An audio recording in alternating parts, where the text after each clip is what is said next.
it's not shocking, but it's really harrowing. Like, wow, like you just said, I didn't feel safe in church. No, I didn't at all. Wild. And you also mentioned that it's about sport that as a woman feeling not represented. Were the leaders like predominantly men? Like, is that what it was? Yeah, most of the time. So I attended many churches, and that's based on the person I was married to was always booked to minister there. Right. Everything's male driven. The journey as a woman was always about how women should submit, women's place in the home. A woman must submit even before she's married. There's always a list of things that women have to do, and there's always a man telling a woman how she's supposed to be. And which I don't have a problem with, but let there be balance. And also, even in the things that were preached, it's one thing preaching, but then it's just like, do you live what you're preaching? Right. And I don't see the example of that. I had a lot of wondering to do. I saw a lot of wonders, less miracles. Do you get what I mean? And it's just like, I'm wondering every single time, this doesn't make sense, but I don't have the access to ask these questions because I'm out of place to do. I'm not in a position to do that, and everything When you say access, what do you mean? Do you mean access to like sports, the elders, I suppose, or the leaders? Yeah, and even just men that couldn't answer the question, and if they didn't have the capacity, it's seen as an attack. It's just like, no, I genuinely want to understand, why do I come here? I'm only coming here because I'm married. Someone even said to me that I had no destiny, and my role is to follow my ex-husband as he ministers and just give him children. Wow, so 1800s then. Yeah, but then it's just like, and so as I got older, it's just like, where did that person get that from? So with that said, do you feel like churches as institutions in that sense still have a place in modern families, or can people just be fine without ever engaging with churches? Are you asking me? No, that was my answer. That's my answer. Jesus, it was the silence for me. Yeah. That's so interesting. So I don't have any kids. I want to. I'm planning to very soon. Mind your business. No, mind your business. It's personal. No, but the conversations I've had is, how are we going to navigate this spirituality thing? We've both come from different backgrounds when it comes to spirituality. I've come from the Jehovah's Witness faith. She comes from more of an evangelical kind of background.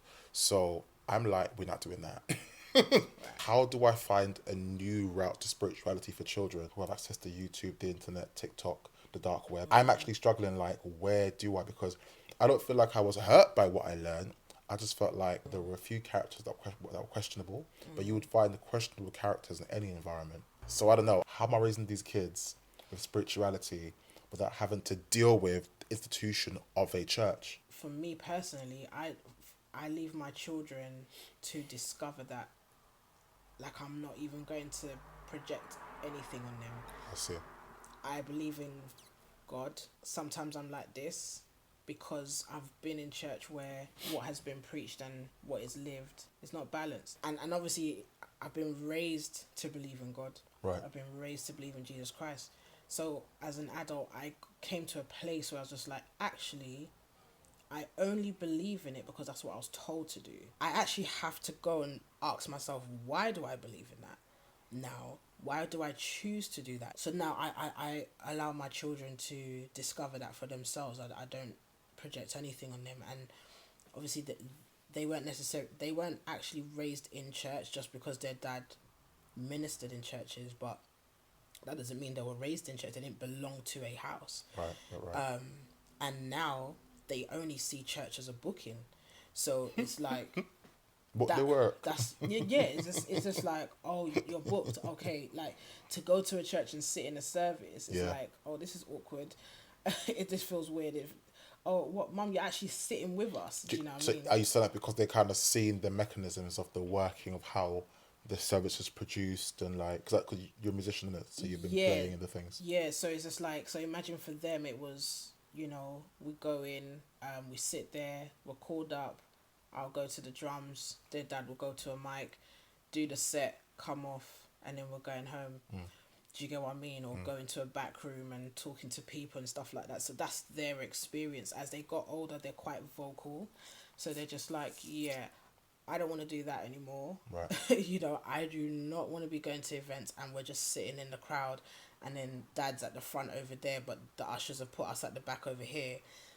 And that separation from who he is in that moment is like, this man is a booking. He's getting the treatment, but the children are at the back of the back of the thing. I mean, that speaks to hospitality, to be fair, because you could never book Kylie Minogue and send her child to go and sit in the back of the that's, O2. Yeah, so that's dodging itself. Right. But that was the norms. And then it's like, how do I now tell you that this is a God thing? How do I now tell you that you have a place in this God's house when they fling you at the back and put your dad at the front because he's going up and they honor him in a certain way, but you're not a part of the honor? I think this is my problem, honestly, with religious institutions. Because I mean, I have no issue with the Bible whatsoever. I think it's a spiritual book, and I think it's a holy book, and you know, you read it filled with the Holy Spirit to discern what makes sense. And I feel like sometimes with institutions, you get a bastardization of that guidance, and you get a particular person's perspective. But it's whoever has the money or the following to start that church or start that house, then starts to dictate based on their biases. And I feel like that's just what I'm hearing is the experience of most people in churches that I've come across anyway. For everyone out there who's got really positive church experiences, feel free in the comments sound off. I've talked to you about this before, like off camera, endlessly, but I'm still getting deeper understanding. So if one of your kids came and said, "Yeah, mum, do you know what?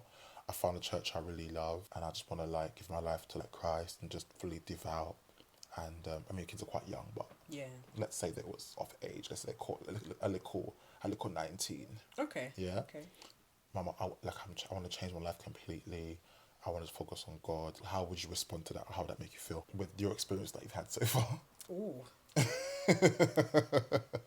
Do you know what? I'm afraid of young people going to church without their families. Right. And I feel like walking into spaces or churches where there is the families are not there, it's like you're not accounted for. Right. And unless you are favoured by anyone, I guess, higher up in that establishment, you're not going to be protected. You're going to get dragged into something, whether it's whether it's just some form of abuse is going to happen.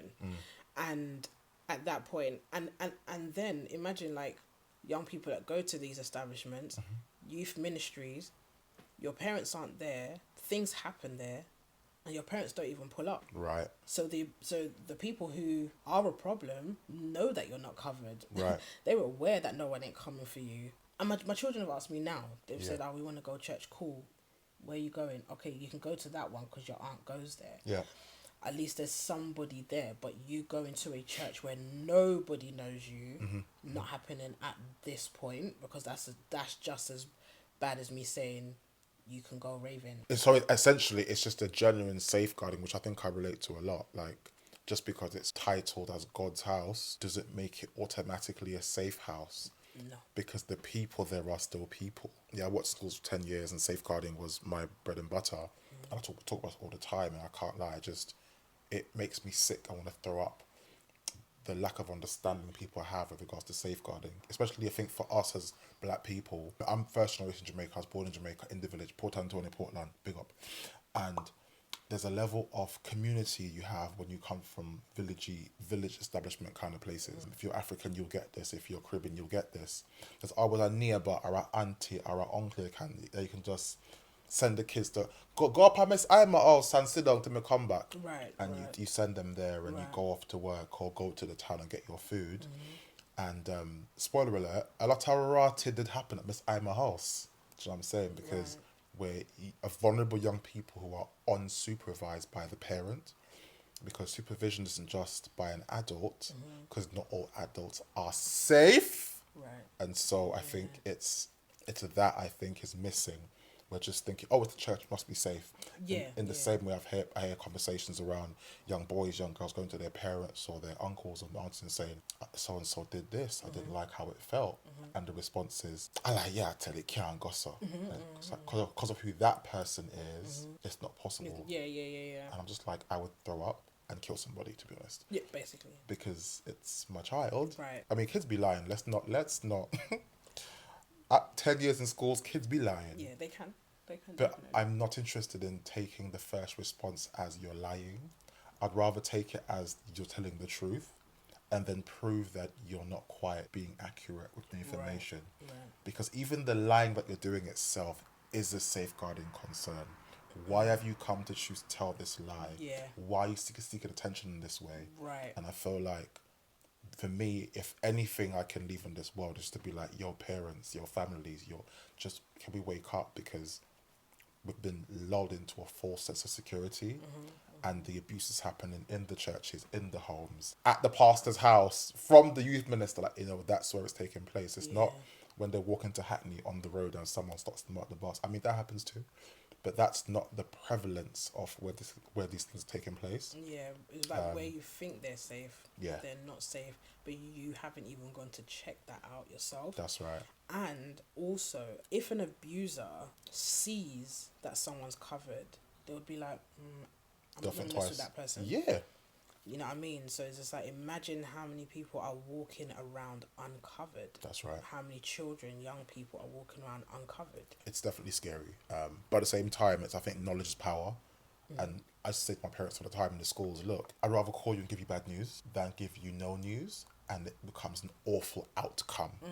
Like preemptive strikes when it comes to this children's safeguarding, please. Like, there's no amount of like overreacting you can overreact when it's a child's safety. Okay, so me can't lie, we've been talking for a little while now, and me don't have no more question left.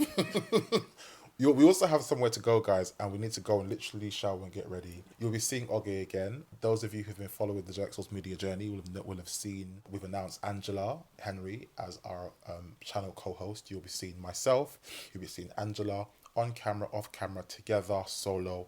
It is what it is. The point is we're going to be here having conversations that need to be had, all the while live and direct on Jaxos Media. I've been Linton Clark, and you've been amazing. Peace.